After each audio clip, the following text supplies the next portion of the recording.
വർക്കലയിൽ നിന്ന് ഇടവ വഴി ഈ സ്ഥലത്തിൻ്റെ പേര് വെറ്റക്കട എന്നാണ്. അപ്പോൾ ഞാൻ ഇടവായിൽ ജനിച്ചു വളർന്നുകൊണ്ട് ഈ ഏരിയയൊക്കെ എനിക്ക് നല്ല പരിചയമാണ്. നമ്മൾ വന്നപ്പോൾ വഴിയിൽ കണ്ടത് ഞങ്ങളുടെ കുടുംബ ക്ഷേത്രമാണ്, പാലക്കാവ് ഭഗവതി ക്ഷേത്രം. അപ്പോൾ ഇതുവഴി ഞങ്ങൾ പോയിട്ട് കാപ്പിലേക്കാണ് പോകുന്നത്. ഇതിപ്പോൾ വെറ്റക്കട എത്തി. വെറ്റക്കട വന്നാലും നമുക്ക് കാണാവുന്നതാണ്, അതിമനോഹരമായ ബീച്ചാണ്. ഒരു സമയത്ത് കോവളമായിരുന്നു ഭയങ്കര ആൾക്കാർ അട്രാക്റ്റ് ചെയ്യപ്പെട്ട ഒരു ബീച്ചെങ്കിൽ അതിപ്പോൾ ശരിക്കും വർക്കലയിലേക്ക് മാറിക്കൊണ്ടിരിക്കുന്നു. അത് കഴിയുമ്പോൾ ഒരു സമയത്ത് നമുക്ക് അറിയാൻ കഴിയും ഈ വെറ്റക്കട ഉള്ള ബീച്ച് വളരെ പ്രശസ്തമാണെന്നറിയാം. അത് കഴിയുമ്പോൾ അല്ലെങ്കിൽ അതിപ്പോൾ തന്നെ കാപ്പിൽ ബീച്ചെല്ലാം വളരെ പോപ്പുലറാണ്. നമ്മളിവിടെ നിന്ന് പോകുന്ന കാപ്പിലേക്കാണ്. കാപ്പിൽ നിന്ന് ഞങ്ങൾ പരവൂർ വഴി കൊല്ലത്തേക്ക് പോകാനുള്ള ശ്രമത്തിലാണ്. ഏതായാലും നമ്മൾ തിരഞ്ഞെടുത്ത ഈ ബീച്ച് റോഡുണ്ടല്ലോ, അതിമനോഹരം.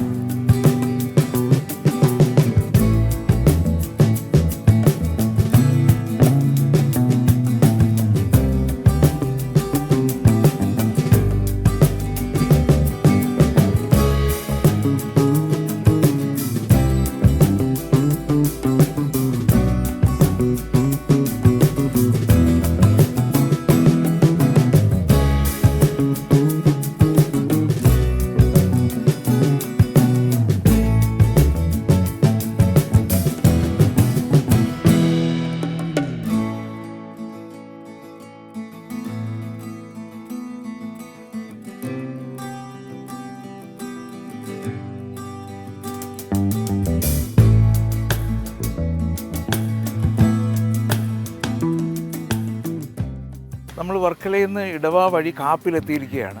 കാപ്പിൽ എന്തുമാത്രം ഡെവലപ്പ് ചെയ്തിട്ടുണ്ടെന്ന് നമുക്ക് ഇവിടെ വന്നപ്പോൾ തന്നെ കാണാൻ കഴിയും. ടൂറിസത്തിന് വേണ്ടിയിട്ട് ഇവിടെ ബോട്ട് ക്ലബ്ബുണ്ട്. പിന്നെ ഈവനിങ്ങിൽ അറിയാമല്ലോ, ഇവിടെ കായലും തൊട്ടടുത്ത് കടലുമാണുള്ളത്. അപ്പോൾ കായലിലൊക്കെ ചെറിയ പെഡൽ ബോട്ട് തൊട്ട് മോട്ടോർ ബോട്ട് വരെ നമുക്ക് ഹയർ ചെയ്യാൻ പറ്റും. നമ്മൾ ഏതായാലും ഇവിടെ കാപ്പിൽ വന്നതുകൊണ്ട് ഒരു ബോട്ട് എടുത്ത് ചെറിയ ഒരു സവാരി ചെയ്തിട്ട് പോകാമെന്ന് വിചാരിക്കുന്നു.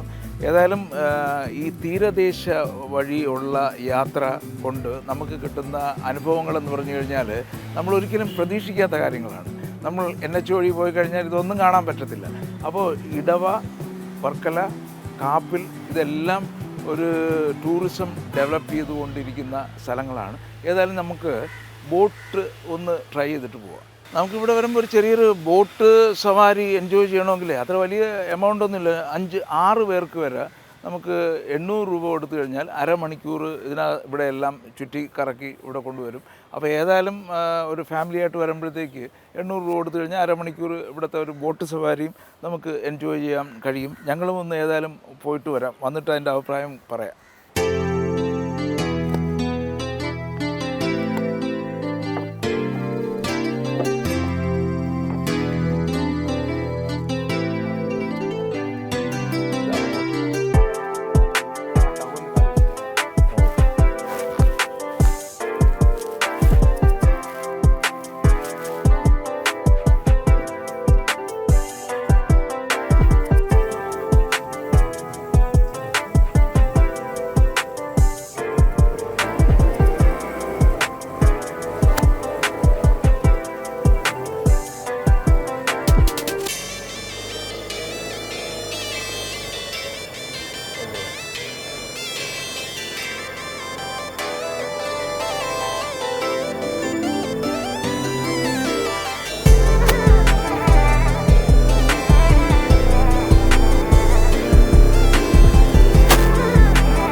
കാപ്പിൽ വന്നപ്പോഴാണ് അറിയുന്നത് ഇവിടെ ശരിക്കും ടൂറിസം ഡെവലപ്ഡ് ആയ ഒരു സ്ഥലമാണ്. തീർച്ചയായിട്ടും ഇനിയും ധാരാളം ടൂറിസ്റ്റുകൾ വരും. നമുക്ക് ഈ കാണുന്ന കണക്ക് ഇവിടെ എല്ലാം ഹട്ടുകളെല്ലാം ആയിക്കഴിഞ്ഞു. ഇവിടെ വന്നു കഴിഞ്ഞാൽ നമുക്ക് ചെറിയ ആക്ടിവിറ്റീസ് ചെയ്യാൻ പറ്റും. സ്പോർട്സ് ആക്ടിവിറ്റി പോലെ കായാക്കിംഗ് ഉണ്ട്, പിന്നെ പെഡൽ ബോട്ടുകളുണ്ട്, അല്ലാതെ മോട്ടോർ ബോട്ടുണ്ട്, അല്ലാതെ ഇതുപോലെ നമുക്ക് 5-6 പേര് വന്നാൽ ഒരുമിച്ച് പോയി കറങ്ങാനുള്ള ബോട്ടുകളുണ്ട്.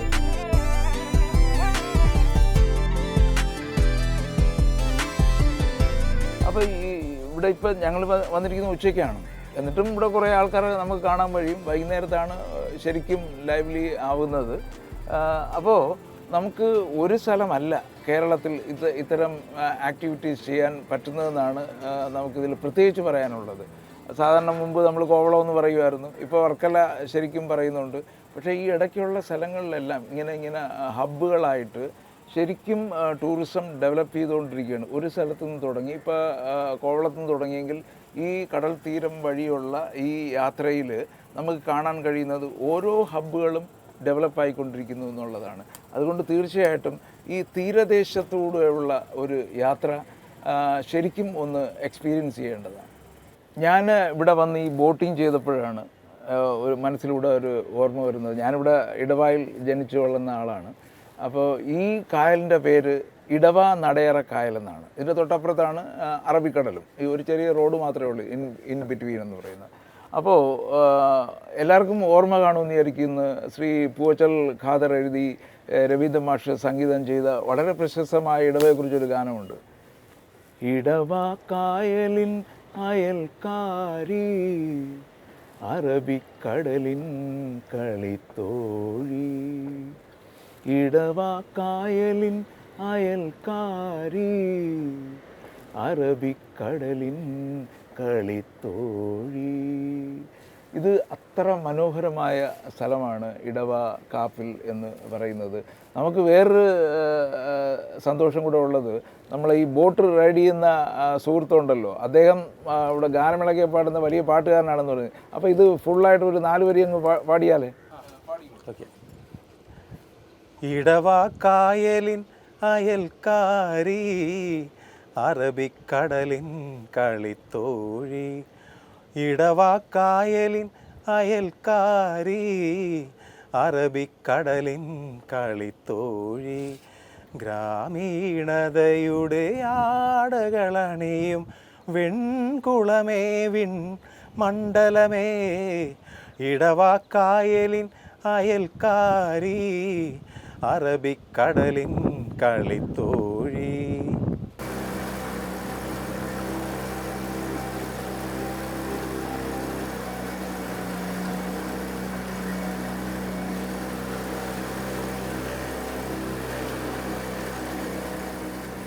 ഇത് വളരെ കാമായിട്ടുള്ള ഒരു കായലാണ്. പണ്ട് വീട്ടുകാർ അറിയാതെയൊക്കെ നമ്മൾ നീന്തൽ പഠിക്കാൻ വന്ന സ്ഥലമാണ് കായൽ.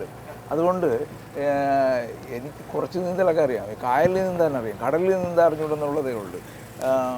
ഞാൻ പറഞ്ഞു വരുന്നത്, കാപ്പിൽ വരുമ്പോൾ ഇതൊരു വളരെ പീസ്ഫുള്ളായിട്ടൊരു സ്ഥലമാണ് ഈ ഇടവ നടയറ കായലെന്ന് പറയുന്നുണ്ടല്ലോ. തൊട്ടടുത്ത് കടലുമുണ്ട്.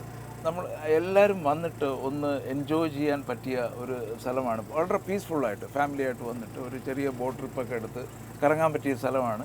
ഇപ്പോൾ നിങ്ങൾ കാണുന്ന പോലെ വലിയ തിരക്കില്ല. ഇനി ഭാവിയിൽ ഏതായാലും നല്ല തിരക്ക് വരാൻ പോകുന്ന ഒരു സ്ഥലമാണ്. നമ്മൾ പറയാതെ തന്നെ നിങ്ങൾക്ക് മനസ്സിലാകും, അത്ര മനോഹരമാണ്.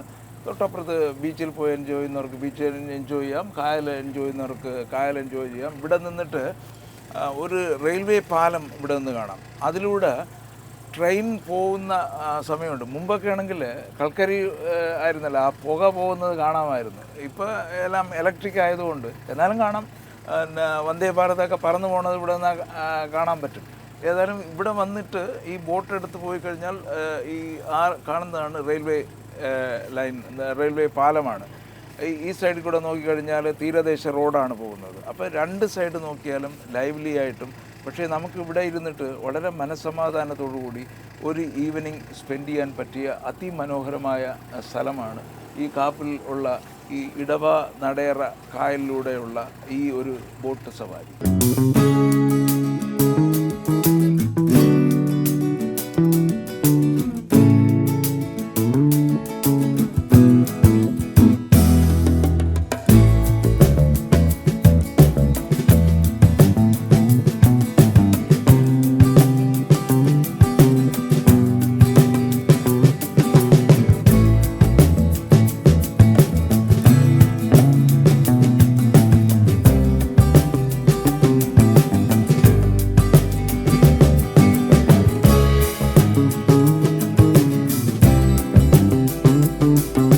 നമ്മൾ ഇപ്പോൾ നിൽക്കുന്നത് തിരുവനന്തപുരം ഡിസ്ട്രിക്റ്റിൻ്റെയും കൊല്ലം ഡിസ്ട്രിക്റ്റിൻ്റെയും ബോർഡറിലാണ്. ആ കാണുന്നത് നെല്ലേറ്റിൽ എന്ന് പറയുന്നത്, പരവൂർ നെല്ലേറ്റിൽ എന്നൊക്കെ പറയും, അതെല്ലാം കൊല്ലം ഡിസ്ട്രിക്റ്റാണ്. ഇതെല്ലാം ട്രിവാൻഡ്രം ഡിസ്ട്രിക്റ്റാണ്. ഇപ്പോൾ നമ്മൾ റെയിൽവേ പാലം കണ്ടില്ലേ, ആ പാലത്തിന് ഇപ്പുറം ട്രിവാൻഡ്രം ഡിസ്ട്രിക്റ്റും അതിൻ്റെ അപ്പുറം കൊല്ലം ഡിസ്ട്രിക്റ്റുമാണ്. അപ്പോൾ ഈ രണ്ടും ചേരുന്ന ഈ സ്ഥലം അതിമനോഹരമാണ്. നെല്ലേറ്റിൽ ഇവിടുന്ന് കടത്ത് വഞ്ചികൾ മുമ്പ് ഉണ്ടായിരുന്നു, ഇപ്പോഴും ഉണ്ടാകുമെന്ന് പ്രതീക്ഷിക്കുന്നു. അപ്പുറം നെല്ലേറ്റിൽ നിന്ന് ആൾക്കാർക്ക് കാപ്പിൽ റെയിൽവേ സ്റ്റേഷനിലേക്ക് വരാനൊക്കെ ആയിട്ടുള്ള സൗകര്യമാണ്. ഇത് ഇടവ നടയറക്കായൽ എന്ന് പറഞ്ഞാൽ ഇനി പരന്ന് കിടക്കുകയാണ്. ഇത് എവിടം വരെ പോകും? ഓക്കെ, ഇത് യഥാർത്ഥത്തിൽ കൊല്ലം ആലപ്പുഴ മുതൽ തിരുവനന്തപുരം വള്ളക്കടവ് വരെ പോകുന്ന ഒരു ജലപാതയാണ്.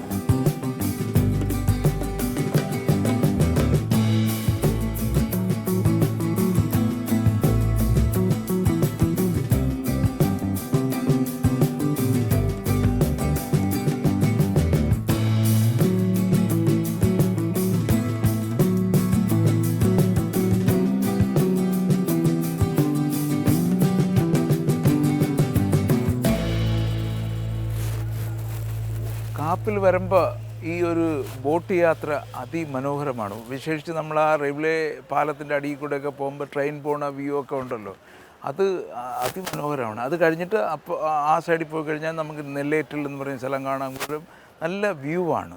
അപ്പോൾ ഇടവ കാപ്പിൽ വരുമ്പോൾ ഒരു ബോട്ട് യാത്ര അതിമനോഹരം. ഞങ്ങളെ സുരക്ഷിതമായിട്ട് കൊണ്ടുപോയിട്ട് തിരിച്ചെത്തിച്ച മിസ്റ്റർ രതീഷ്, താങ്ക് യു. ഏതായാലും അടുത്ത തവണ വരുമ്പോൾ കാണാം കേട്ടോ.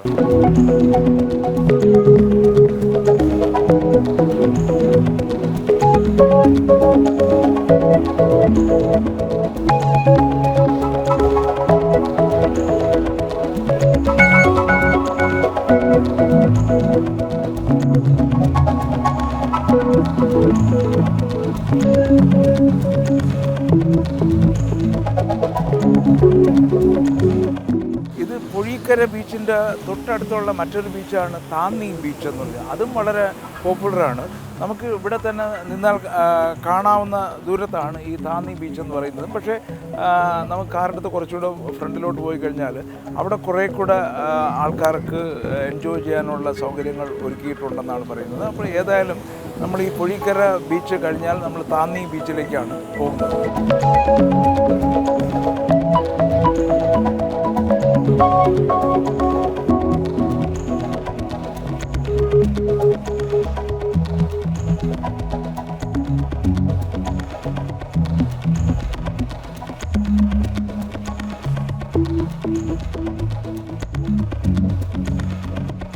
പൊഴിക്കര ബീച്ചിൽ നിന്ന് താന്നി ബീച്ചിൽ എത്തിയിരിക്കുകയാണ്. അപ്പോൾ പൊഴിക്കര ബീച്ച് അത് പരവൂർ എന്ന് നമ്മൾ യഥാർത്ഥത്തിൽ മയനാട് വന്നിരിക്കുകയാണ്. പരവൂർ കഴിഞ്ഞ് മയനാട് എത്തിയിരിക്കുകയാണ്. ഒരു കാര്യം പറയാതിരിക്കാൻ വയ്യ, കാരണം നമ്മളിപ്പോൾ നോക്കിക്കഴിഞ്ഞാൽ ഈ ഇപ്പോൾ പൊഴിക്കര ബീച്ചായിരുന്നാലും താന്നി ബീച്ചായിരുന്നാലും ഭയങ്കര ക്ലീനായിട്ട് കിടക്കുകയാണ്, വളരെ ക്ലീനാണ്. ഇപ്പോൾ നമുക്ക് ഒരു ഡേർട്ടും ഇവിടെ എങ്ങും കാണാൻ കഴിയാത്ത രീതിയിൽ ഈ ഓടി വന്ന സ്ഥലങ്ങളിലെല്ലാം നമ്മൾ കാണുന്നത് അത്രയും ക്ലീനായിട്ടുള്ള സ്ഥലങ്ങളാണ്. ഒരുപക്ഷേ നമുക്ക് ഈ തീരദേശങ്ങൾ പ്രൊമോട്ട് ചെയ്യപ്പെടുന്ന സ്ഥലങ്ങൾ മാത്രമേ പ്രൊമോട്ട് ആവുന്നുള്ളൂ എന്നൊരു സംശയം ഇല്ലാതില്ല. കാരണം നമ്മൾ ഇങ്ങോട്ട് വന്നപ്പോൾ ഈ കണ്ടതെല്ലാം അതിമനോഹരമായ ബീച്ചുകളാണ്. ഇന്നത്തെ എപ്പിസോഡിൽ നമ്മൾ കൂടുതലും ബീച്ചുകളാണ് കാണിക്കേണ്ടി വന്നതെന്ന് പറയുന്നത് ഞങ്ങൾ തീരദേശത്തോടുകൂടിയാണ് ഞങ്ങൾ തിരുവനന്തപുരത്തു നിന്നും കൊല്ലത്തേക്ക് പോയിക്കൊണ്ടിരിക്കുന്നത്. അപ്പോൾ ഇതൊരു അതിമനോഹരമായ ഒരു റൂട്ടാണ്. നമുക്ക് തിരുവനന്തപുരത്തു നിന്ന് കൊല്ലത്തേക്ക് പോവുകയാണെങ്കിൽ തീരദേശത്തോടുകൂടി പോകുന്നത്. ഓൺലി നമ്മൾ വർക്കല ബീച്ചിൽ വന്നപ്പോൾ മാത്രം കുറച്ച് ഉള്ളിലോട്ട് പോയെന്നുള്ളതല്ലാതെ ബാക്കിയെല്ലാം കടലിൻ്റെ സൈഡിൽ കൂടെയാണ് നമ്മൾ പോയിക്കൊണ്ടിരിക്കുന്നത്. എല്ലാ സ്ഥലത്തും നാച്ചുറലായിട്ട് കണ്ട ഒരു അവസ്ഥ എന്ന് പറയുന്നത് ഇവിടെ കടലും തൊട്ടപ്പുറത്ത് കായലും കാണാവുന്നുണ്ട്. ഇതിൻ്റെ മിഡിലാണ് ഒരു റോഡുള്ളത്. അതുകൊണ്ട് തന്നെ നമുക്ക് യാത്ര ചെയ്യുമ്പോൾ ഇടയ്ക്കിടയ്ക്ക് നിർത്തി ഇറങ്ങി ഒന്ന് റെസ്റ്റ് എടുത്ത് കായലിലാണെങ്കിൽ കായൽ, ഇപ്പോൾ നമ്മൾ കാപ്പിൽ വന്നപ്പോൾ ബോട്ടിങ് ചെയ്തില്ലേ, അതുപോലെയുള്ള സംവിധാനങ്ങളൊക്കെ ഇവിടെ ഉണ്ട്. അങ്ങോട്ട് പോകുമ്പോൾ നല്ല കള്ള് ഷാപ്പൊക്കെ ഉണ്ടെന്ന് പറയുന്നു. അവിടെ കയറി ഒരു ചെറിയ ഫുഡൊക്കെ കഴിച്ച് കള്ള് ഇഷ്ടമാണെന്നവർക്ക് കുറച്ച് കള്ളുമൊക്കെ കഴിച്ച് പോകാവുന്നതേ ഉള്ളൂ. അതുകൊണ്ട് ഈ റൂട്ട് ഒന്ന് അറിഞ്ഞിരിക്കേണ്ടതാണ്. സാധാരണഗതിയിൽ നമ്മൾ NH-ലൂടെ ഒരു പോക്ക് പോകുന്നു, കാണുന്ന മന്തി കടകളൊക്കെ കാണുന്നു, അത് കഴിക്കുന്നു പോകുന്നു, അങ്ങനെയാണല്ലോ.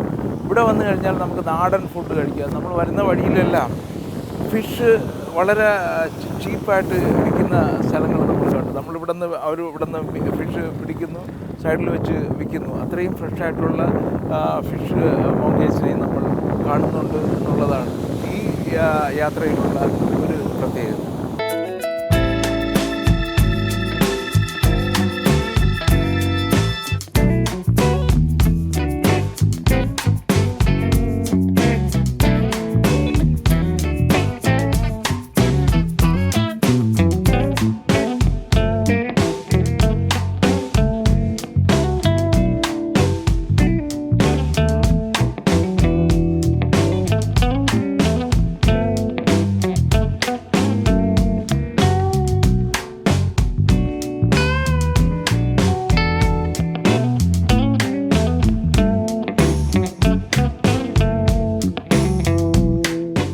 വളരെ വൈബ്രൻ്റ് ആയിട്ടുള്ള ഒരു ബീച്ചാണ് കൊല്ലം ബീച്ച് എന്ന് പറയുന്നത്. നമുക്ക് ഈ പുറകിലൊക്കെ കാണാവുന്നതുപോലെ കുട്ടികളെല്ലാം വരുന്നു, പട്ടം വിൽക്കാൻ ഇഷ്ടംപോലെ. പട്ടം നമ്മളൊന്നും ഉണ്ടാക്കിക്കൊണ്ട് വരണ്ട, പട്ടം വിൽക്കാൻ ആൾക്കാരുണ്ട്.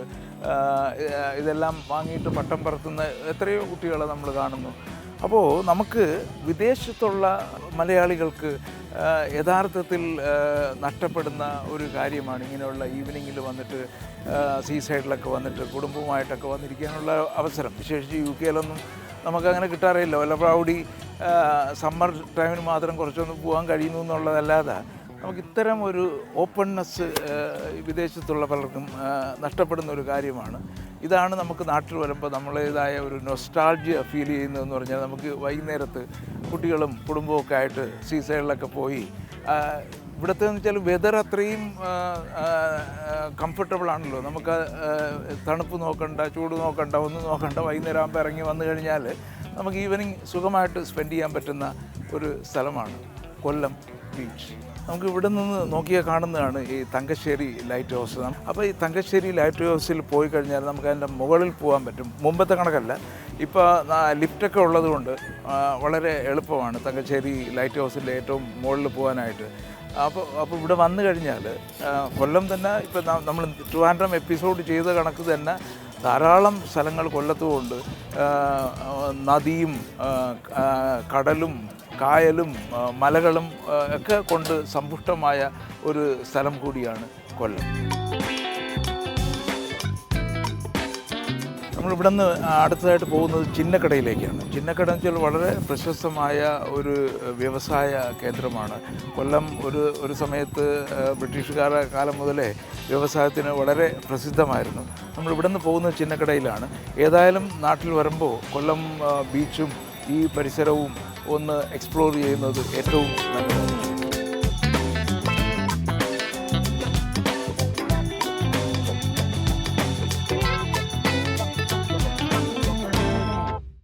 നമ്മളിപ്പോൾ ചിന്നക്കടയിൽ എത്തിയിരിക്കുകയാണ്. ചിന്നക്കടയിൽ വളരെ ഐക്കോണിക് ആയിട്ടുള്ള ഒരു ബിൽഡിംഗാണ് ഈ പുറകിൽ കാണുന്നത്, ക്ലോക്ക് ടവർ. ഇത് 1941 ഇതിൻ്റെ ജോലി ആരംഭിച്ചിട്ട് 1944 ഇത് പ്രവർത്തനം ആരംഭിച്ചത്. ഇതിൻ്റെ പ്രത്യേകത എന്ന് വെച്ചാൽ 4 വശത്തും ഇതുപോലെ ക്ലോക്ക് കാണാൻ പറ്റും. 1944 മുതൽ ഇന്നും അത് കൃത്യമായിട്ട് പ്രവർത്തിക്കുന്നു എന്നുള്ളതാണ് ഈ ക്ലോക്ക് ടവറിൻ്റെ പ്രത്യേകത. എല്ലാവർക്കും അറിയാവുന്ന പോലെ ഒരു സമയത്ത് കൊല്ലം ഈ ഒരു ബിസിനസ് ഹബ്ബായിരുന്നു. ഈവൻ ബ്രിട്ടീഷുകാരുടെ കാലം മുതലേ കൊല്ലം എന്ന് പറയുന്നത് ഒരു ബിസിനസ് ഹബ്ബാണ്. അതിൻ്റെ തുടർച്ചയായിട്ട് തന്നെ ഇപ്പോഴും നമുക്ക് ചിന്നക്കടകളിലൊക്കെ വലിയ വലിയ വ്യവസായങ്ങൾ നമുക്ക് കാണാൻ പറ്റും. മാത്രമല്ല, ഞാൻ 5 വർഷവും ഇവിടുത്തെ കൊല്ലം SN കോളേജിലാണ് പഠിച്ചത്. അതുകൊണ്ട് തന്നെ ഇതൊക്കെ നമുക്ക് വളരെ നൊസ്റ്റാൾജിയ ഉളവാക്കുന്ന സ്ഥലമാണ്. നമുക്ക് ഈ കാണുന്ന കെട്ടിടങ്ങൾക്ക് അന്നേ ഉള്ളതാണ്. കുറേ കെട്ടിടങ്ങൾക്ക് മാറിയിട്ടുണ്ടെങ്കിലും അതേ കണക്ക് പ്രിസർവ് ചെയ്യുന്ന, ഇത്രയും വർഷമായിട്ടും ഒരേ മാറ്റം വരാതെ നിൽക്കുന്ന സാധനങ്ങളാണ് നമുക്ക് ചിന്നക്കട വന്നാൽ കാണാൻ കഴിയുന്നത്. മാത്രമല്ല, തൊട്ടപ്പുറത്ത് നമ്മൾ കോളേജൊക്കെ കട്ട് ചെയ്ത് വന്ന് സിനിമ കാണുന്നൊരു സ്ഥലമുണ്ടായിരുന്നു, ഗ്രാൻഡ് തിയേറ്റർ. ഇപ്പോൾ അറിയാൻ കഴിഞ്ഞാൽ അത് പൊളിച്ച് വേറെ എന്തോ വലിയ ബിൽഡിംഗ് കെട്ടാൻ പോകുന്നതാണ് പറയുന്നത്. അതൊക്കെ ഇവിടെ വരുമ്പോൾ നമുക്ക് ഇങ്ങനെ മനസ്സിലൂടെ കടന്നു പോവുകയാണ്.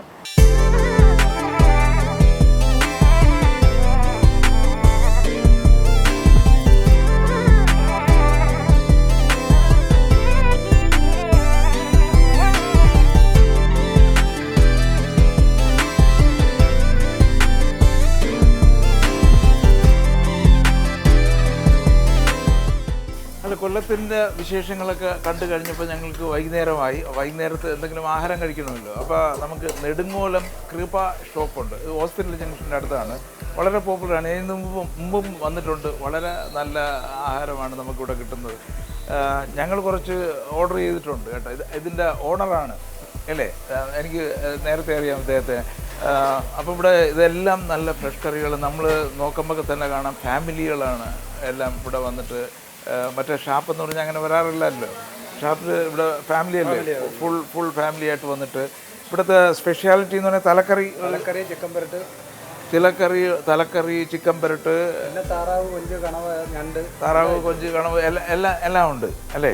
അപ്പോൾ നമുക്ക് വേണ്ടി തലക്കറി ഉണ്ടായിക്കൊണ്ടിരിക്കുകയാണ്. ഏതായാലും ഒരു തലക്കറി പറഞ്ഞിട്ടുണ്ട്. ഇത് എന്തിൻ്റെ തലയാണ്? നെമ്മീൻ്റെ തല. പിന്നെന്ത് വേണം ഇത്? അപ്പോൾ ഇവിടെ സ്ഥിരമായിട്ടുള്ള ആൾക്കാരുണ്ട്. ഞാൻ ഇത് അറിഞ്ഞു വരുന്നവരാണ് എല്ലാം വരുന്നത്.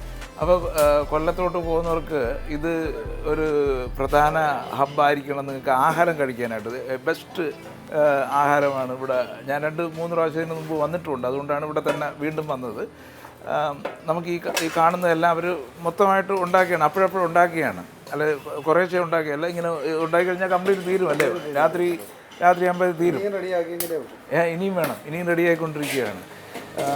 അപ്പോൾ അതുകൊണ്ട് ഇത് ചൂടാക്കുന്നതാണ് നമ്മൾ കാണുന്നത്. തലക്കറി ചൂടാക്കുക. ഇത് കുറച്ച് സമയം എടുക്കുമോ ചൂടായി വരാൻ? ഓക്കെ, ഇത് റെഡിയായി വരികയാണ്. ഇതിപ്പോൾ ചിക്കൻ പെരട്ടെന്ന് പറയും. അപ്പോൾ കൊച്ചു ഉള്ളിയിൽ ഉണ്ടാക്കിയെന്നാണ് പറയുന്നത്. ചെറിയ ഉള്ളിയിലാണ്. അതാണ് ഇവിടുത്തെ ചിക്കൻ പെരട്ടിൻ്റെ വ്യത്യാസം എന്ന് പറയുന്നത്.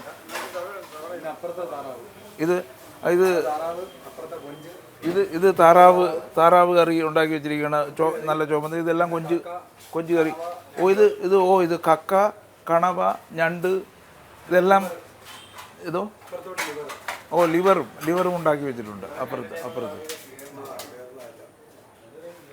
ഉണ്ട്. ഇതല്ലേ ഇത് എന്തിനാ അറിയാ? ചൂരക്കറിയാണ്.